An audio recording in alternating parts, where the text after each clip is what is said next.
Hey, it's Srini. So I hope you've been enjoying the Architects of Reality series because we wanted to give you a glimpse into what you're going to experience at this event. This isn't just another conference where you're going to go home inspired for a few days and not see anything change in your life.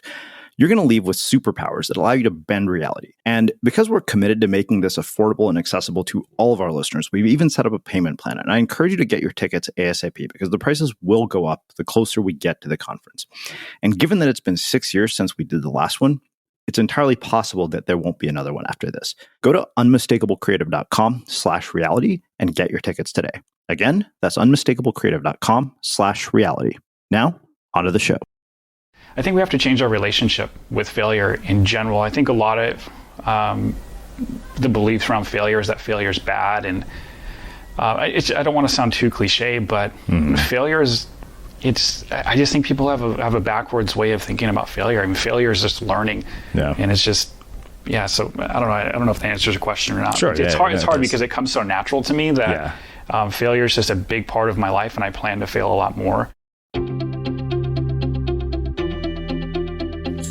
I'm Srini Rao, and this is the Unmistakable Creative Podcast, where you get a window into the stories and insights of the most innovative and creative minds who've started movements, built thriving businesses, written best-selling books, and created insanely interesting art. For more, check out our 500-episode archive at unmistakablecreative.com. Brian, welcome to the Unmistakable Creative. Thanks so much for taking the time to join us. Hey, thanks. It's really good to be here after all this time. Yeah. So, you and I have worked together for about 3 years. I've mentioned your name multiple times on the show. We've had numerous requests to have you come and talk and do like a full-blown interview. And we've done a few episodes where we've dissected interviews and shared some of our own ideas. But I'm really excited because I get to pick your brain on the air. And especially, given that we've known each other for 3 years, and I know that you're a wealth of knowledge about all sorts of things. So I've been hiding out. Yeah, you have been hiding out. So it's very cool to finally do this in this format. So, one of the things that'll be interesting, I think, in this conversation is that I know so much more about you than I probably do about our average guest. Sure. So, I am going to ask you questions about things that I know you've told me about. So let's start at the very beginning. And this is something that I remember you told me once I should ask you about. And I know from having spent 3 years with you that you grew up in a small town called Lowell, Michigan. And I'm curious what impact having grown up in such a small town has ended up having on your life.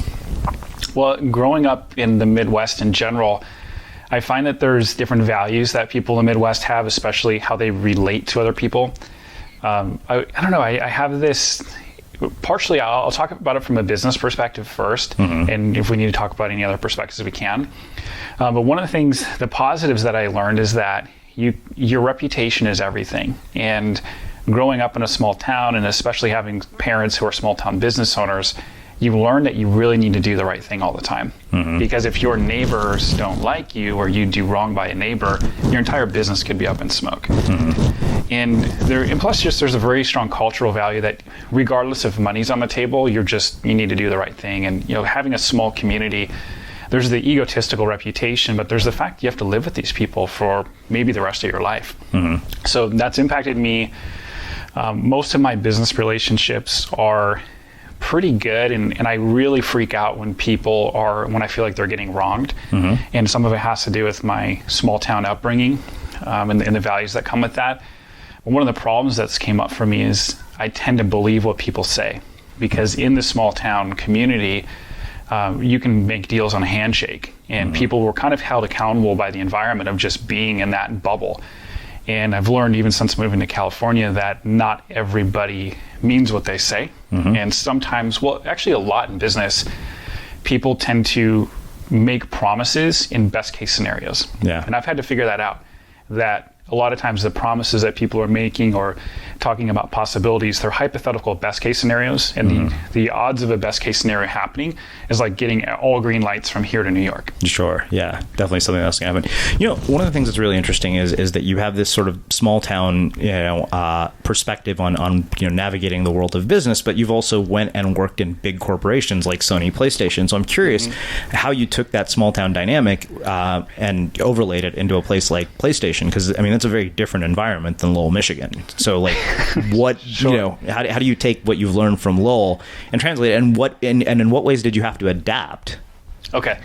All right, so I'll start with the funny stuff first. The first thing I had to learn is that if somebody gives an excuse, for example, for being late, you don't try and help them with their excuse. You're supposed to go, oh, okay, that makes sense. So, for example, someone would say, oh, sorry, I'm late. The traffic is so bad. Well, did you try this different? No, you don't go there. You just say, oh, yeah, the traffic was bad. It's almost like this cultural thing just to let people off the hook. Because in Michigan, if somebody has a problem, you try to solve it with them, or if somebody has an excuse, you try to remedy it. So I had to learn that if somebody gives excuses, and it sounds so judgmental, but especially in big bureaucratic companies, you're not. It's un-PC to ask them any further questions about their excuse than just let them slide. So that was number one. The next thing that happened that I noticed at Sony was I had a very strong work ethic, because that's another thing from small farming communities. You just have a tremendous work ethic. And one of the things I had to adjust to is that some people in big companies love that, and some people hate it. So what happens is if you have a tremendous work ethic, you really shine a spotlight on the people that are just coasting, because a lot of people in big companies coast, let's face it. And so I was able to bring that small town work ethic and the small town values of really connecting with people and creating authentic goodwill. You know, I within a year had relationships with people in 3 different regions, and I started off as a small-time kind of trainer, and before long I was very close to a senior director of a global operation. And so I think just that small-town thinking of just treating everybody with tremendous respect and bringing positivity there, working hard, created a lot of opportunity, but that later created some problems too. And so. You know, there's probably a lot of young people listening to this early in their career, probably much like you were in the early PlayStation days. And I'm curious, you know, what advice you would give to them in terms of navigating a work environment and being able to build relationships with people who, you know, ideally become mentors to them. Wow, that's a really, really good question. The first thing I would say is that if you are hungry and humble, you'd be surprised at the amount of executives that want to talk to you. And there's so many executives that want people to just execute. They want to be able to coach people and see results. And a lot of people think there's this big, wide gap between who they are now and who they need to be before they can start taking on big projects or talking to big-time executives, or who's going to step on whose toes. And for me, I always just decided that, you know, I wanted to build, for example, I was concerned about job security because as going through the recession earlier in my career, I've always been wanting to build security. And I looked at building connections in the company as building a safety net. Because in a big company, if you have enough people that love you from all around the world, executives, HR professionals, that's going to, you know, be good for you. So one of the things that I would suggest is just build a net of relationships just everywhere you go. And then, you know, have courage. For me, I'm willing to go all in, and if I burn a bridge, then I'll leave the company. Yeah. And I just think having that type of courage is really, really important. And a lot of people just play it safe and are scared. And man, you're on a path to nowhere, especially in a big company. In order to make it up fast in a big company, you have to make big moves and take risks. And sometimes you're going to step on people's toes, and you have to figure out who's the winning team in the company and who's the losing team. There's always, in a big company, there's always people on both parties. And align yourself with the winning team and just go for it. You know, it's funny to hear you talk about winning and losing teams. I think back to a sales job that I had, and I remember one of my friends said, he's like, the guys you go to lunch with, he's like, that's a losing team. He's like, because all they do is complain. And you know, and I realized that group of guys all eventually left the company, but it was interesting that, you know, sort of became like I recognize it now when I hear you say that. I didn't at the time. Yeah, I think a lot of people get in a mode that they just really are holding on too tightly to, you know, I talked about a bubble earlier, and a lot of times in companies, man, it might as well be another small town. Or like think about high school. And a lot of the people that listen are out of high school. And when you're in a company, it feels like high school all over again. And when you're in high school, you feel like the reality that you're in those moments are just how it's going to be for life. And that's one of the big problems that people run into is they start hating their job or hating their boss or taking on assignments that don't resonate or settling. And it's way better just to not settle and tell people what you want. The right people will respect you for it. And if you aren't allowed to be yourself, you just get out. Yeah. Yeah, no doubt. Well, speaking of high school, I think, one of the other things I'm going to do is I'm going to ask you every question you've told me to ask our guests. So on that note, what social group were you a part of in high school, and how did that influence your life? Sure. I was in the skater group in high school, and that influenced my life in just a tremendous amount of ways. First of all, the skater group is fairly rebellious, and I think that's one of the first entrepreneurial type of influences on my life. Is as a skater, you look at the world just very differently. So everything out there outside, if it's concrete, it's a potential skate spot, and you're always just looking for opportunity everywhere. Yeah.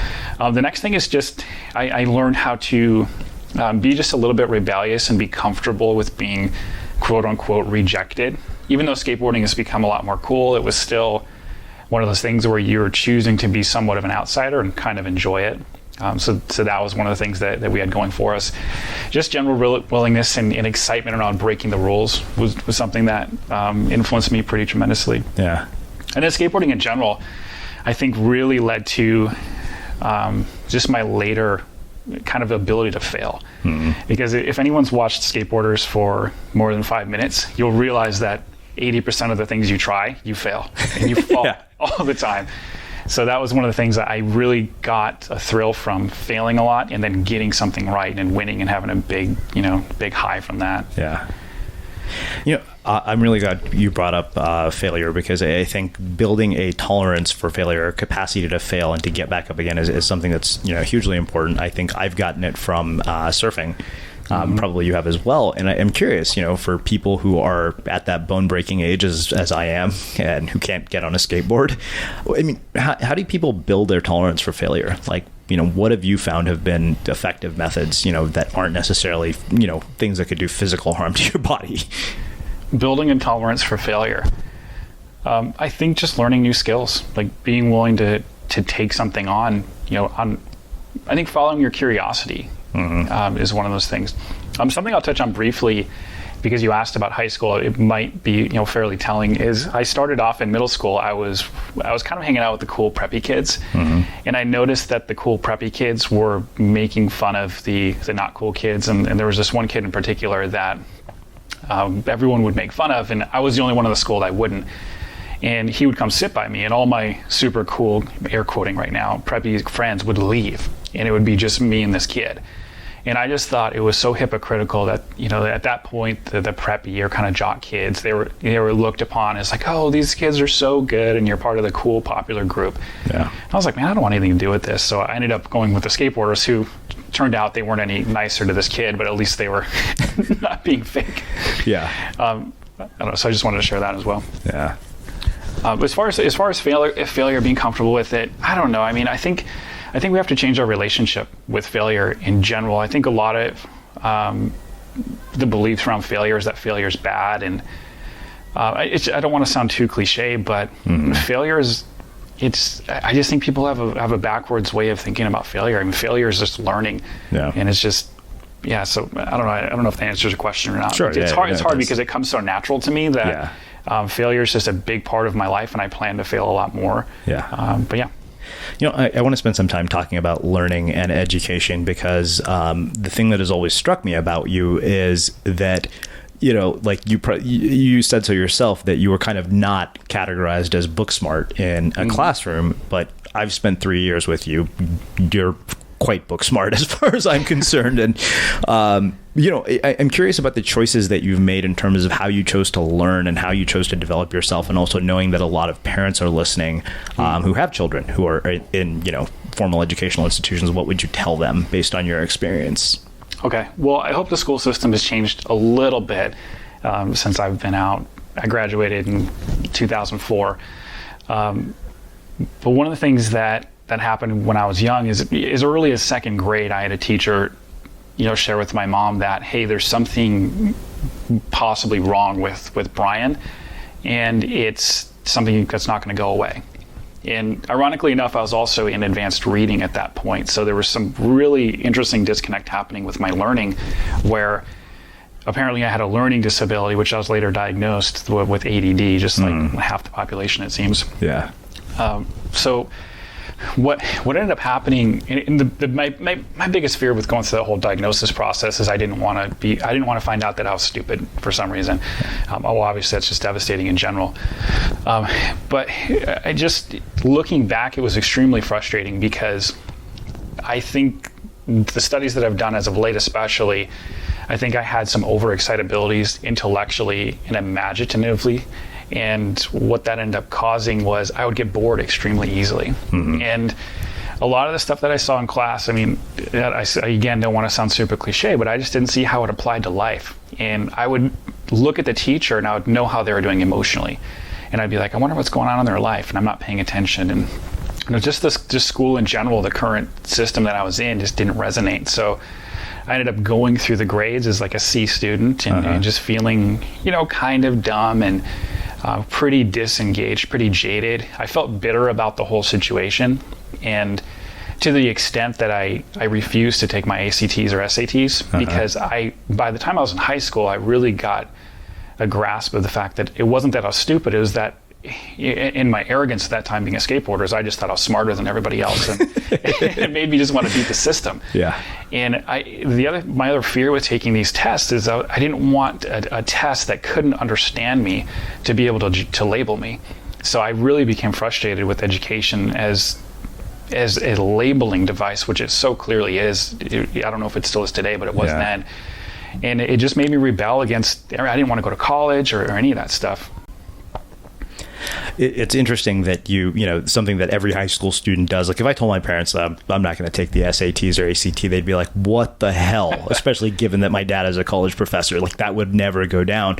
But it's, I think the more interesting sort of takeaway for me is that you didn't accept reality as it was, and you actually saw it as something that you could shape to your own liking. And I am curious how people develop that and how that has developed over the course of your life since then.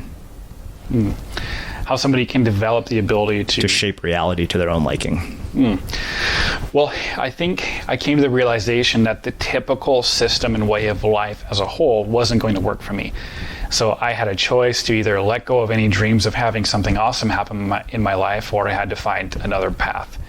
And I think if people are really real, you have a quote in the book that you wrote, Unmistakable, that I just shared, that I knew where that path led. If I just kept letting society label me, if I kept not recognizing my own gifts and kept just following through on the typical day-to-day grind, I could see all around me, the writing was all over the wall and where that path was going to lead. And I think, for other people, if you're just real about your situation and look at what's working, what's not working in your life, and is the system working for you or against you? And I think if you just look at what you're doing now, if you map out the next 20 years, I think you'll find that it might not get you where you want to go.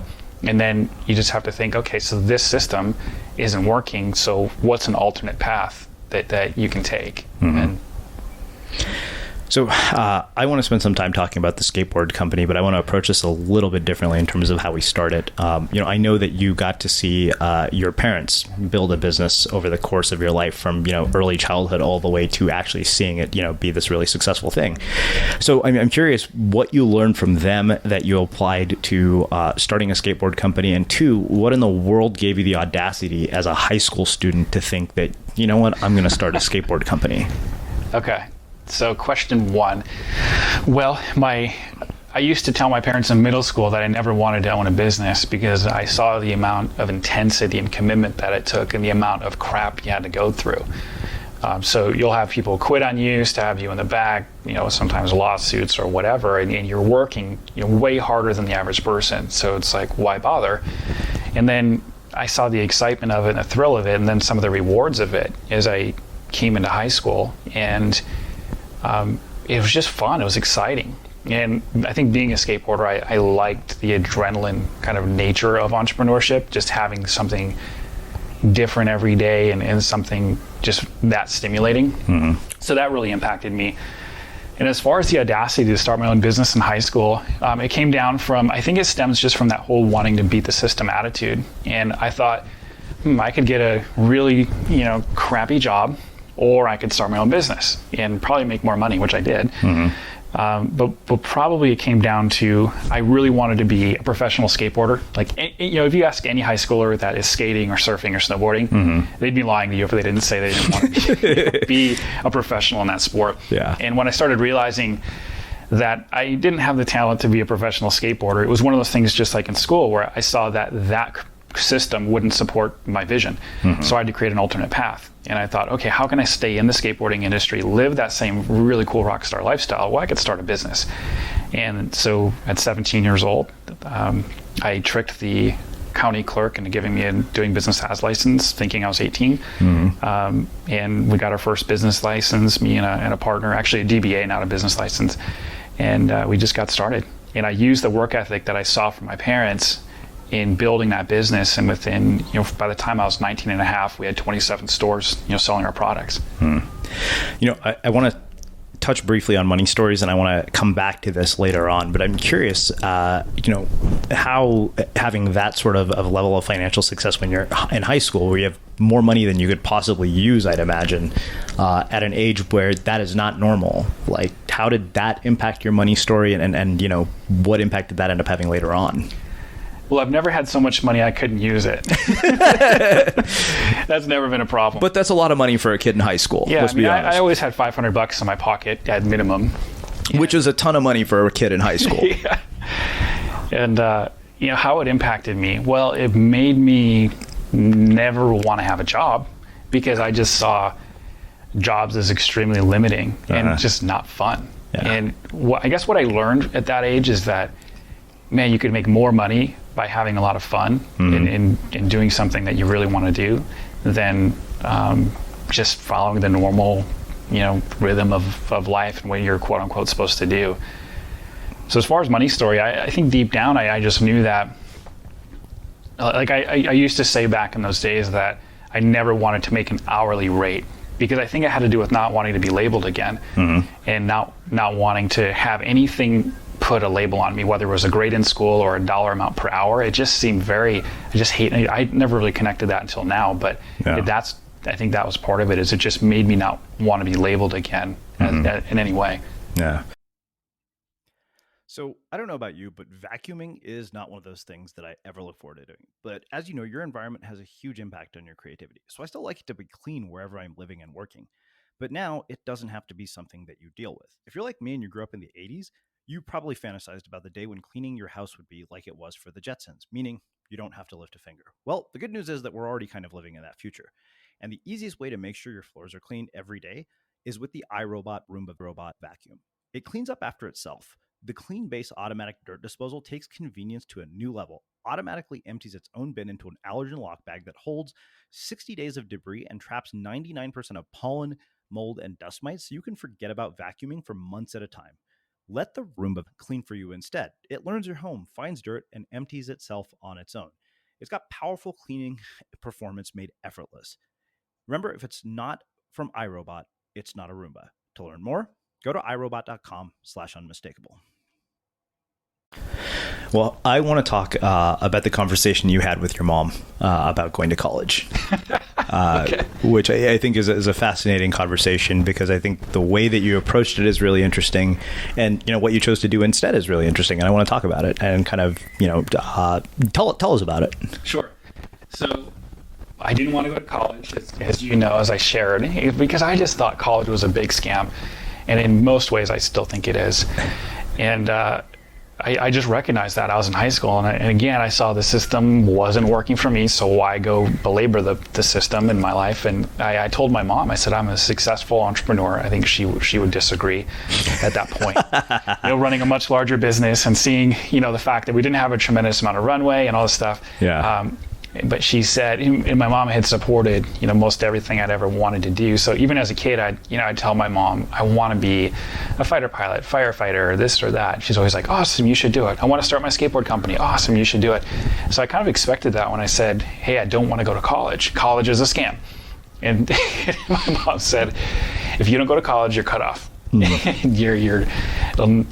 to move out and all this other stuff. And I thought, okay, well, I was very disappointed, because I just thought I didn't want to be labeled. Now I have to go back into a system that's going to label me and by a degree or grade point average or whatever. So I decided that I was going to go to flight school. And I had been exposed to flying and aviation because I wasn't a great student, and I had the opportunity in high school to be a part of a like half in school and like half out of school and like some sort of other program type of a thing. It's called KCTC. And I got a chance to work on airplanes. And I remember just looking one morning, I was watching the sunrise. I even got up early for this, which was cool. Watching the sunrise, and I saw a plane landing with the sunrise in the background, and just something hit me, and I just thought, man, I want to fly airplanes. So when I knew I had to go to college, then I decided to fly airplanes. So I went to flight school, and I was still building my business, which it didn't go as well while I was in flight school for obvious reasons. I mean, you just can't focus on college. In high school, I was just totally not engaged in building a business, but in college and flight school especially, it's a little bit more difficult. And being at a distance from my partner, I ended up selling my half of the business while I was in college. So that's how that conversation went, and my mom won, and I got my pilot's license. So, I mean, you ultimately decided not to become a pilot. I'm curious what lessons from the world of aviation you have applied to how you run businesses, how you do all the things you do now. Because I know that there have to be tons of lessons. Yeah, well, I decided I didn't want to be a commercial pilot because I always wanted to be an entrepreneur. So I didn't actually even finish college. As I got my pilot's license, I ended up leaving college at that point, but I didn't go all the way through. You know, I'm sure a lot of people that are listening are familiar with aviation. I only got my VFR license. I didn't go all the way through to commercial. As far as what I apply today, man, it takes a lot of courage to fly an airplane. Yeah. And you have to juggle a lot of things at once, and you really have to keep your cool. So one of the things I learned, and I've always been generally good at keeping my cool, but you learn very quickly that in an airplane, especially when you're learning and flying by yourself for the first time, you just have to keep it together. You have to learn how to take a deep breath, and there's a lot of moving parts. And as long as you stay relaxed, it's going to work out. And you learn that when you fly. You just have to. There's no other choice. And even if things are going wrong, like I had a point in my flight training where I did panic a bit, and that was extremely horrifying. And I was on my first cross-country solo, which means on my first solo flight that's going at a distance. And I just learned from that experience. I ended up breathing through it and just relaxing, and everything worked out. I just didn't aim for the ground. I just kept going straight and figured it out. Yeah. And I just learned later that if you just relax into the challenges and just take a few steps back, that you can just overcome it. The other thing I learned is that people told me I shouldn't go to flight school because I wasn't good at math. And there I was, and succeeded and got my license. So I just learned again that letting other people label me was just a joke. Yeah, I mean, ironically, I'm the Indian guy who sucks at math, and you're the one who runs the finances of the business. I don't like math that just doesn't have a meaning to me at that point. Now I think math is super interesting because I see all these different ways to use it. But. So something that I personally have not really gotten to ask you about in as much depth as I've wanted to, and I wanted to save this question for this conversation, is, something that you told me and something that I knew would be a huge part of this conversation. And that is this notion of talking to 10,000 strangers. The fact that you have walked up to 10,000 strangers and started conversations with them.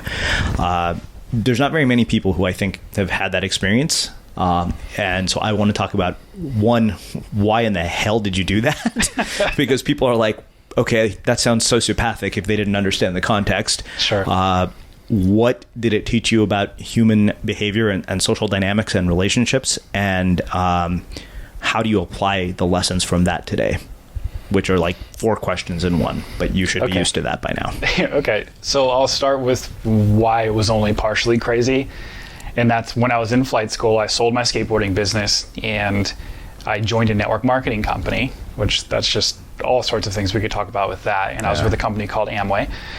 Great products. The team I was with at the time wasn't a great fit for me, but the thing that caught me, just like all network marketing companies, is I wanted the freedom. And when I lost the vision to become a professional skateboarder, I still wanted to build my company and have the freedom that a professional skateboarder would have, but then I sold that business, so I was looking for freedom again.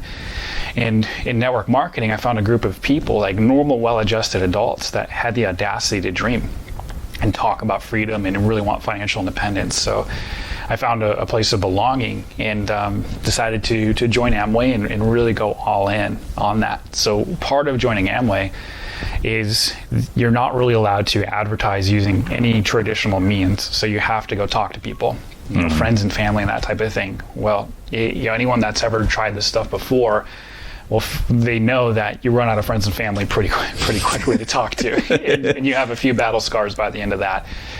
So I was very committed to this idea of freedom, and Amway is any network marketing company that's successful is great at keeping a vision in front of you of freedom. They constantly are just pumping you with success story after success story after success story. So I just wanted to be that.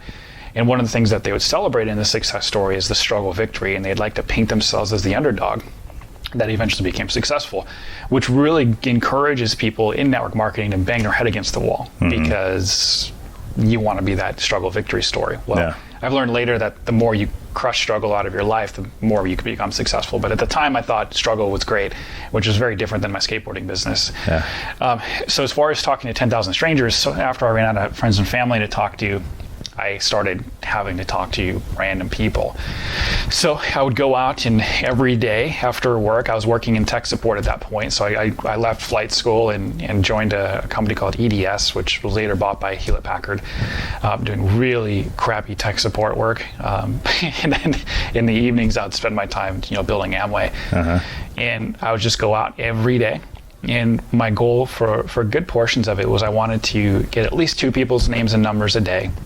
It later got to 5 people's names and numbers a day. And I knew for every 4 people I talked to, I'd get 1 name and number, typically. So I'd go talk to, 8 to 10 people every day, just strike up a cold conversation, gas station or a mall. And then I would get 2 of their names and numbers, and then try to show them the presentation for Amway. And so I spent a lot of time talking to strangers, and I don't know, I learned a lot from it. Some of the biggest lessons are, I got to see people from how they first impression to how they behaved, whether people were good for their word or not good for their word. I mean, obviously I take some responsibility for that, being, the communicator. Sure. But I could very quickly pick up, even just by looking at somebody move, just walking, I could see how open-minded they were. I could see if they were happy, if they were unhappy, if they were.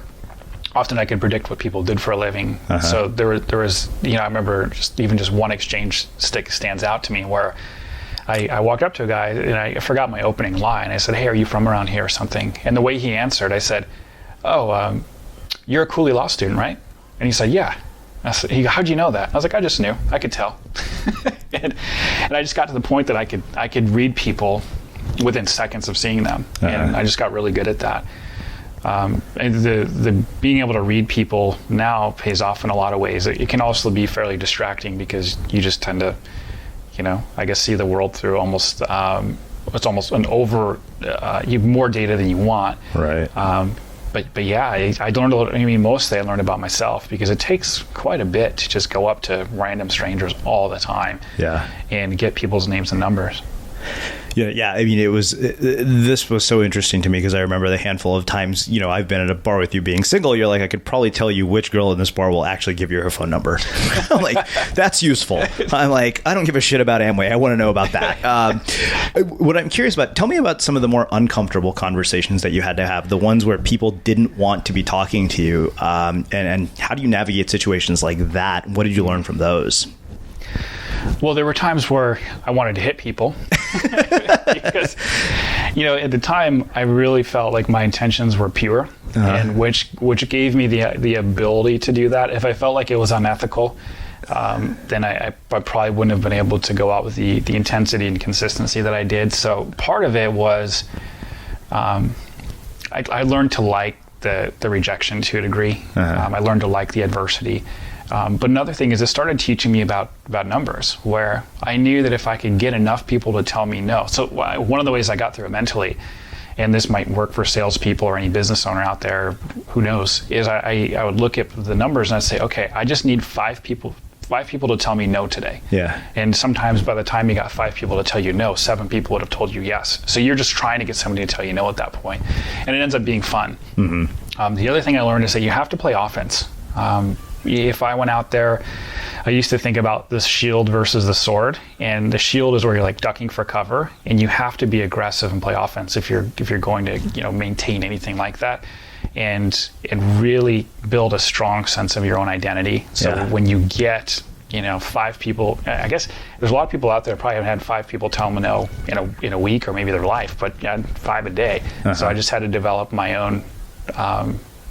Just my own sense of, I see something that they don't, and I'd maintain my own vision, which I kind of always have had that, but you learn to navigate loneliness too, because if you're out there by yourself, and there's a lot of people who do treat you very disrespectfully, and rightfully so. In some regard, if I'm just like stopping them at a mall, I mean that's pretty annoying.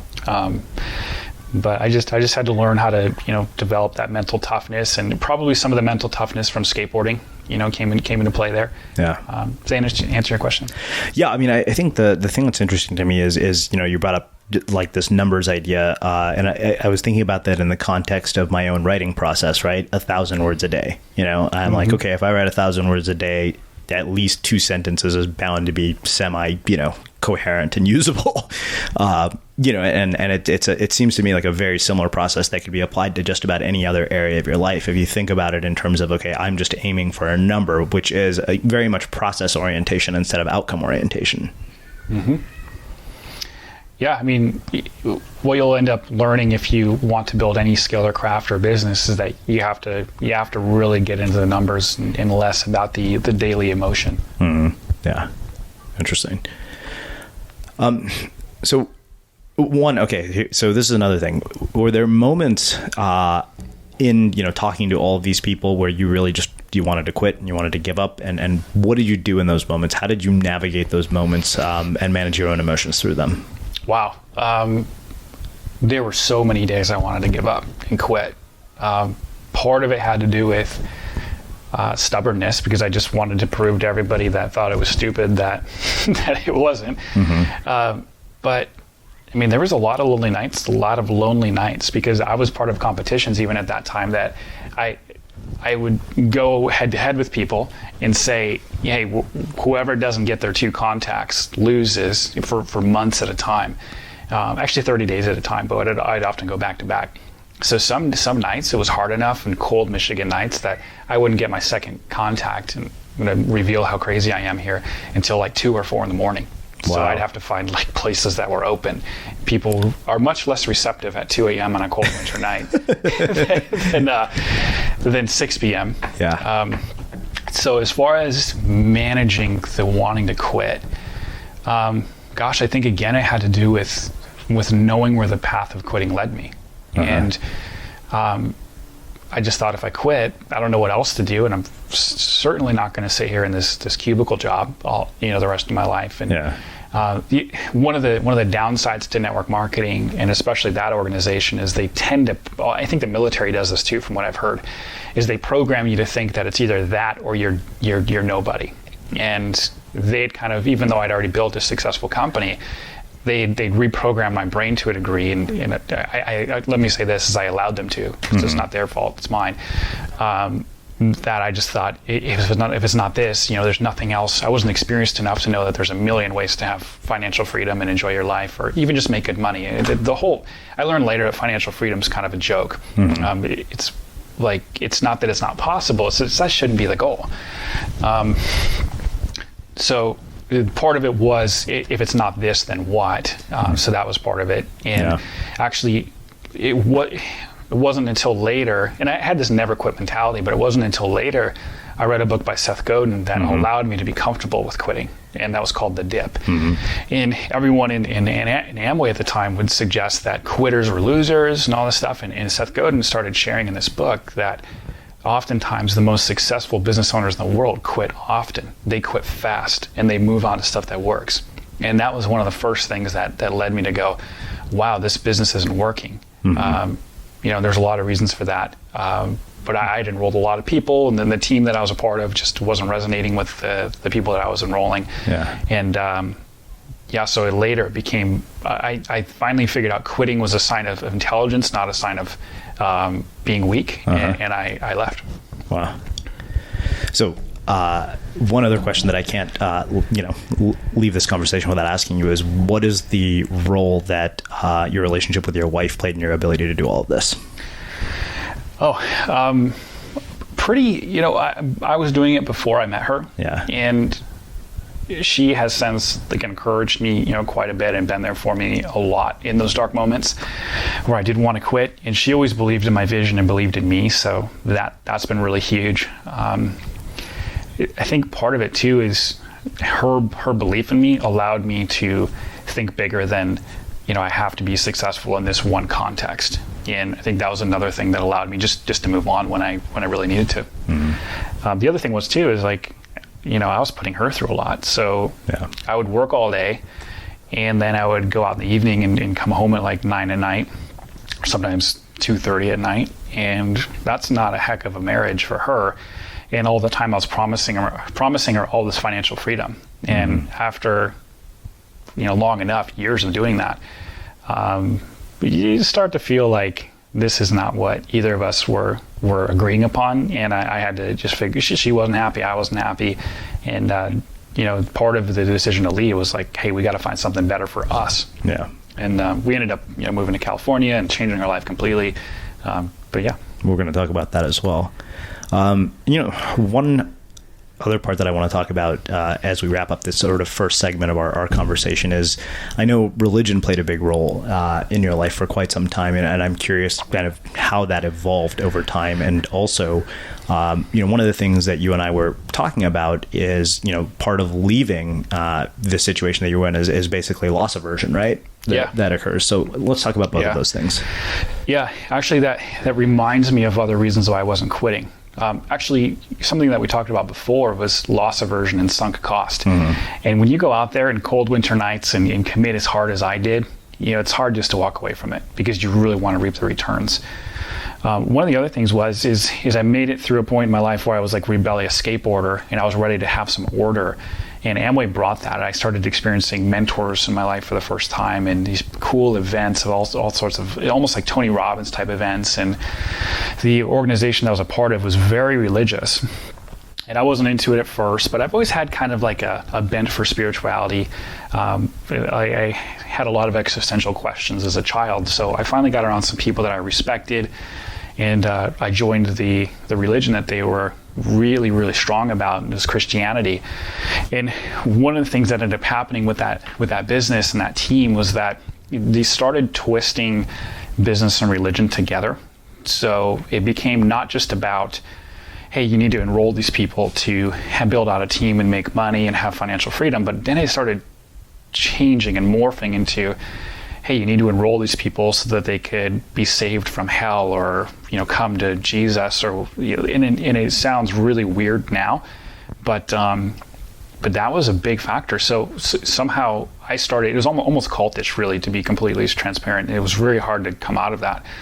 But that was another reason not to quit. Is my religion started being tied up with it too, and then now I'm getting more real. And then the other thing that happens is when you join Amway and you're as committed as I am, they become your family. They become your sole reference point. They even train you on how not to seek any validation or really listen to your friends or family. Mm-hmm. And I learned later, I was studying cults, because essentially, in my opinion, I did get sucked into a cult type bubble.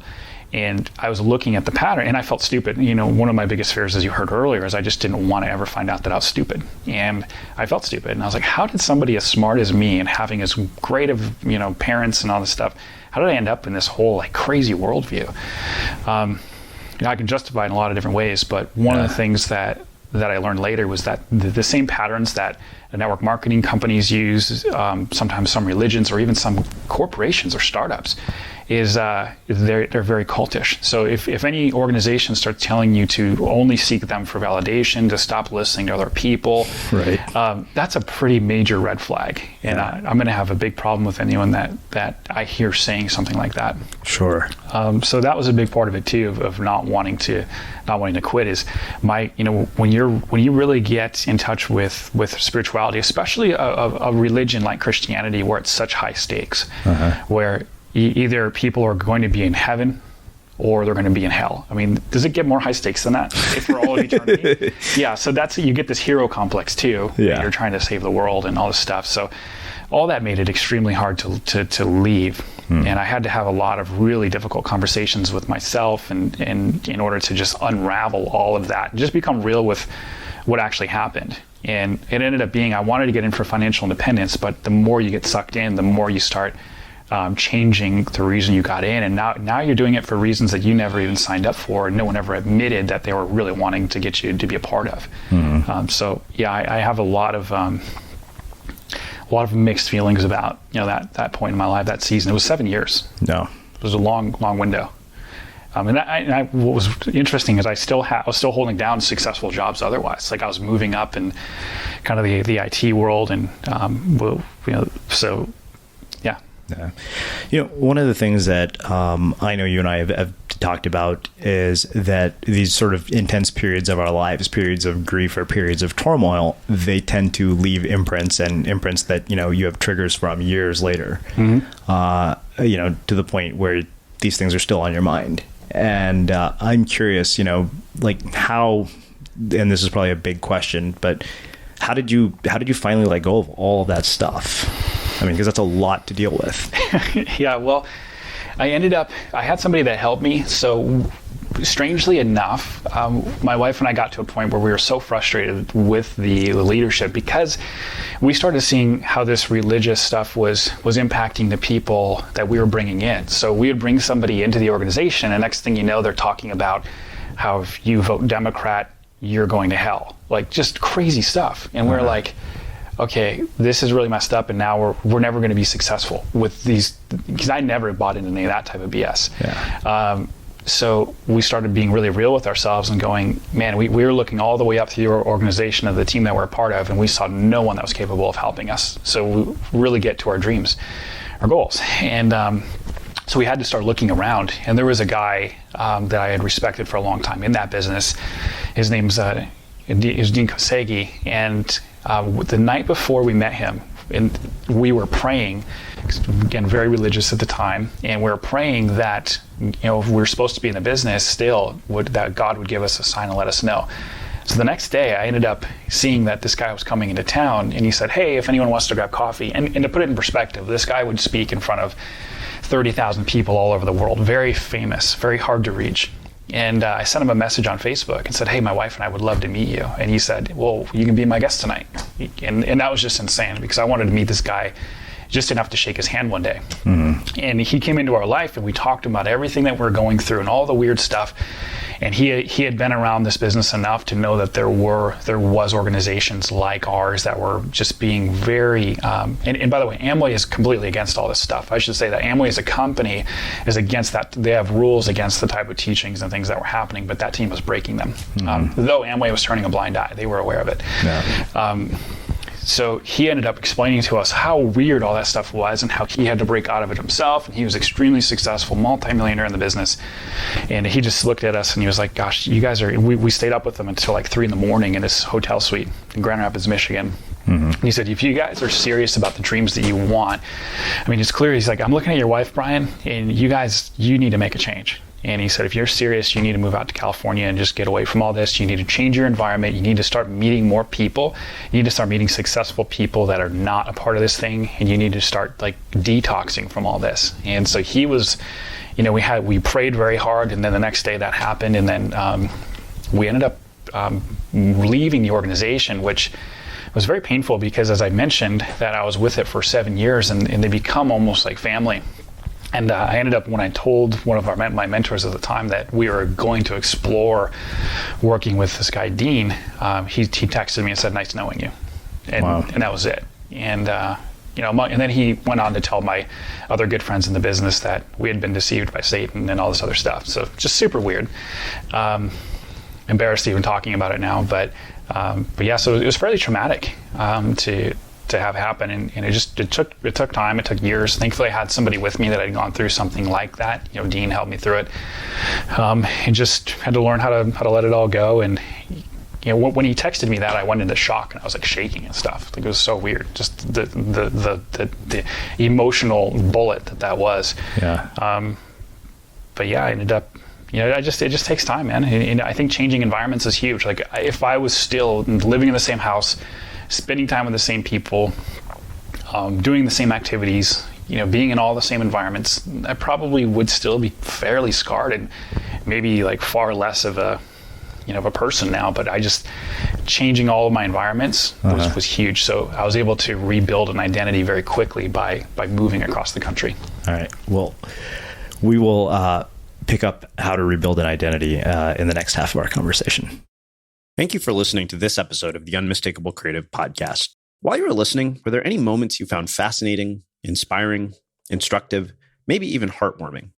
Can you think of anyone, a friend or a family member who would appreciate this moment? If so, take a second and share today's episode with that one person, because good ideas and messages are meant to be shared.